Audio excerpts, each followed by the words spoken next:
I don't want to know how your Right. I'm concerned about you having current assault case that's pending. Hey, you tight?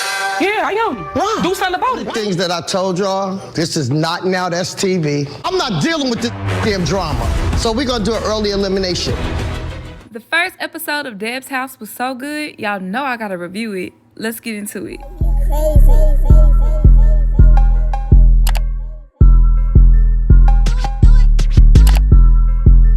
Hey everybody, welcome back to my YouTube channel, #moviebae. I am moviebae, and in this video, I'm gonna be doing a review over Deb's House Season 1, Episode 1, Let the Games Begin. But before I get too into it though, I would like for y'all to drop down and hit the subscribe button. Thank you. Because here on MovieBae, I do reviews, reactions, and commentary to movies and television. And if that is the type of content you like, you might as well stick around and hit that subscribe button. And if you find yourself enjoying my commentary along the way, don't be afraid to give me a thumbs up and or drop a comment down below. So I'm about to date myself a little bit, but back in 2007, 2008, there was a female rap competition on VH1 entitled Miss Rap Supreme that had Kaya, yes ma'am, the Kaya, my neck, my back, Kaya, can't wang with it, Kaya, you better respect me, Kaya, on that show. And then we had the Rap Game, which catered more so towards children. Look at little Lotto and Flage over there. I really love Deetranada, y'all. I still love her to this day. Anyways, I have been waiting for a female rap competition since Miss Rap Supreme. Y'all know, if y'all are subscribed to Zeus, Blueface was supposed to come out with his show. However, he's in prison now. So thank you, Miss Deb. Thank you, Miss Deb, so much for answering my competition reality show prayers. So now we have Miss Deb's House. And if you don't know who Miss Deb is, she is a celebrity manager, and she's also Waka Flocka's mom. She's also worked with other celebrities like French Montana. She says she's worked with Nicki Minaj for a period of time, Cash Doll. Miss Deb is a big, well-respected name in the hip-hop industry. So who better, honestly, who better to find the next female rap superstar than Miss Deb?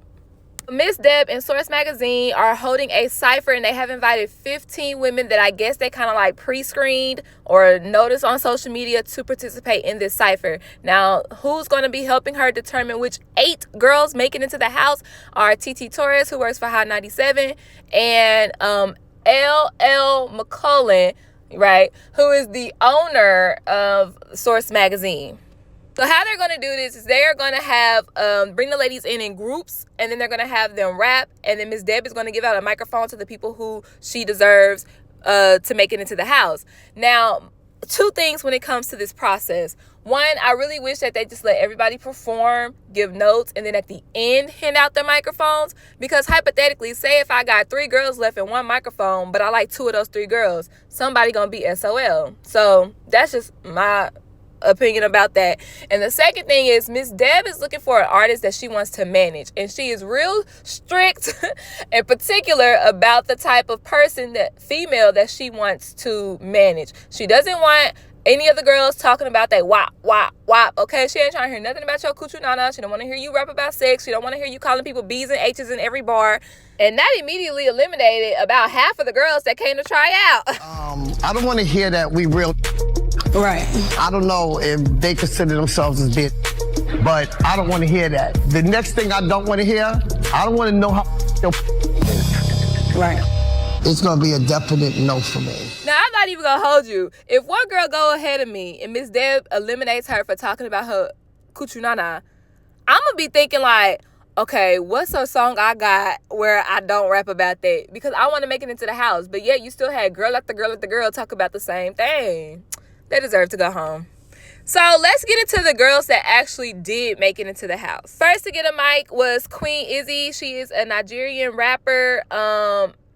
I personally don't think that she can rap for real, but Deb gave her a mic because she is Nigerian, and y'all know Afrobeats is really hot right now. So as a manager, managerially thinking, if that's a word, I understand her selection. The next person to get a mic was Big Mally, or Molly. I think it's Molly. She says she's been on tour with Sexy Red, The Baby, lots of well-known artists already, so she's been opening up for people. So Deb thinks about it, but gives her a mic because, you know, she's already out there. So at this point, I really just kind of got to like tweak you and show you the game a little bit. Next, we have Billboard Baby with this little ass ponytail and this big ass wig she got on.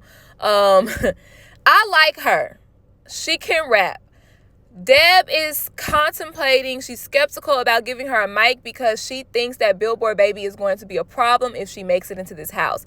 Billboard Baby has already been signed before when she was a teenager, I believe she said, or like 11 or 12. She was signed to LL Cool J, but she left because she wanted to be independent. So now she's just looking for the right team around her to help support her in her dreams. Now, backstage, Deb noticed that and heard that Billboard Baby was flirting with the girls and that she just has a real big, loud personality, which can in turn rub people the wrong way. However, Deb says she's going to take a chance on her and she has to make sure that she's there to work. We're going to get back to more Billboard in a bit, but next up is Honey Bee, and she is the queen of self-love. I like Honey Bee. She was really, really animated. She can rap. She came out hard, but at the same time, her message was really like girl power. So I like her. What Deb says she's looking for in an artist, I feel like she is the epitome of what Deb is looking for in a female rapper. Next is Rocky from Philly. I like this girl. I think like bar wise, she's my favorite rapper. However, her personal issue is going to be getting over her own anger.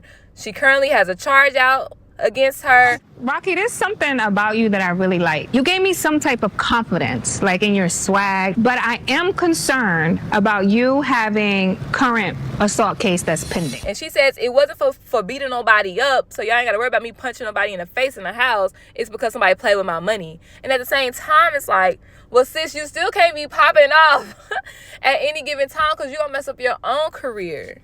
Next is Big Dank, and she's not handicapped, she just fat. I'm not saying that. That's what she said. That's what she said.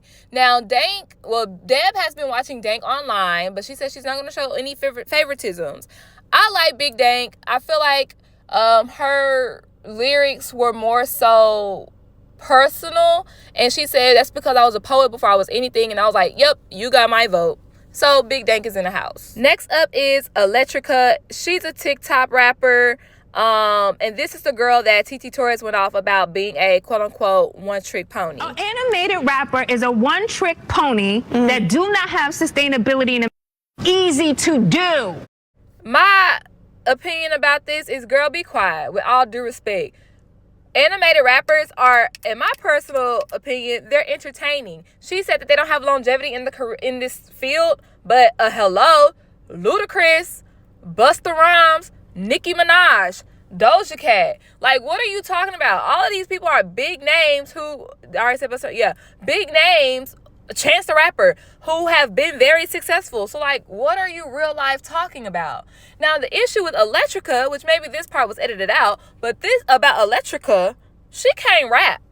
She is trash. She said she wanted to be an animated rapper, and her bar was just like,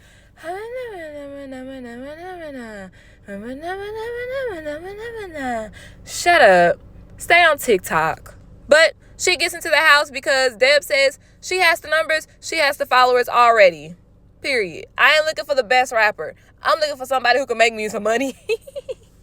Hot Chalk is another rapper from Philly, and she actually did not make it into the house. However, I have a feeling she's going to make it into the house because she got a lot of screen time. She can rap. She just started stumbling over her words. I guess she got nervous, but she also had a real vulnerable moment in front of Deb, and Deb really, really likes her. She just couldn't give her a microphone at that time. Last person to get a mic is Who's Camille, and it was between Hot Chalk and Who's Camille because they had one mic left with two bodies. Granted, I feel like a couple of those girls didn't deserve mics anyways, but it's not my show.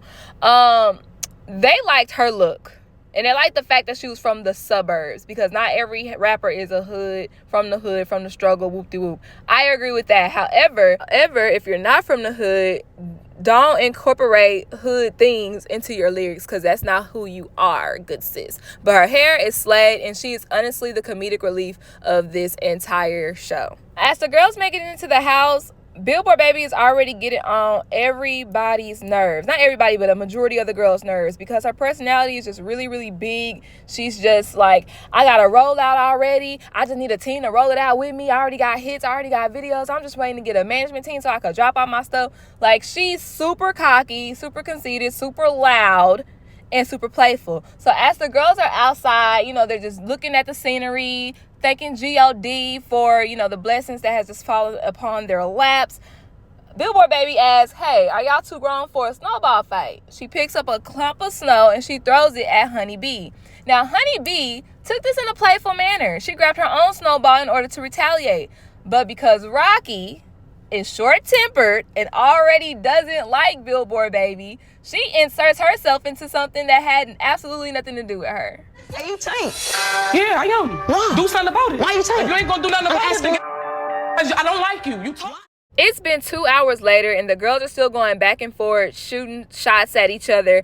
And Deb says, I'm not staying with the girls, and the house mother I have isn't even going to stay with the girls because I want to see their true characters, right? So when Deb does come to the house, she mentions that she checked the camera, and she sees that Billboard Baby has been beefed up all day. So when she walks in the house, Deb asks, what's going on? And Billboard proceeds to tell her what is going on. Then Deb just says, you know what? Get everybody. Let's just have a house meeting. In this house meeting, I personally feel like Deb is biased. I feel like she does not like Billboard Baby because every time Billboard Baby would talk, she even started crying. Deb is like, don't sit on the edge of that couch. Don't do this. Don't do that. Why are you crying?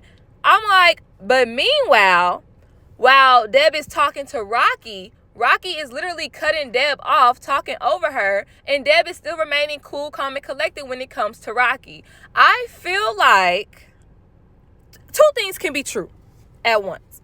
Two things can definitely be true at once. Billboard Baby could very much so be annoying. If I had to live with her, I would probably be annoyed as well. However, Rocky definitely inserted herself in something that had nothing to do with her. We know that Rocky has to work on her temper and her anger anyways, and this was the perfect time to try to do that, but she quickly fell into the trap of Billboard Baby. I don't like the fact that Deb is being biased. From the moment at the auditions, she was like, you gonna be a problem, talking about Billboard Baby. And then, of course, in your brain, because you already think she's going to be a problem, everything she says and does is going to seem like a problem to you. So Deb says, enough is enough. I told y'all once, I've told y'all twice, this is not one of those ratchet reality shows. She gave a shout out to Now That's TV. And she says, I'm not putting up with this drama because we are here to work. So with that being said, it's going to be a double elimination. And I actually am in agreement. Because both of y'all came into this house telling me y'all wasn't going to do something and did exactly the opposite of what you said you wasn't going to do. That makes sense? Billboard Baby says she's here to work, but yet she in here playing, throwing snowballs around. Rocky says she's going to control her attitude, and yet she in here talking about I should deck you right now in your face. So both of y'all need to go home. I'm in agreement with that. We can all agree with that. Thank you for tuning in to my review over Deb's House, Season 1, Episode 1. This show comes on every Friday on WeTV. Don't ask me the time. I did not write that down. Next week, Deb is going to have these girls take off their wigs and wipe off their makeup. And then, of course, we're going to see is Rocky and Billboard Baby going to really be eliminated? Thank y'all so much for tuning in. Don't forget to like, comment, and subscribe. And I'll see y'all next time. Bye. Can I just make music? That's all I want to do. Like,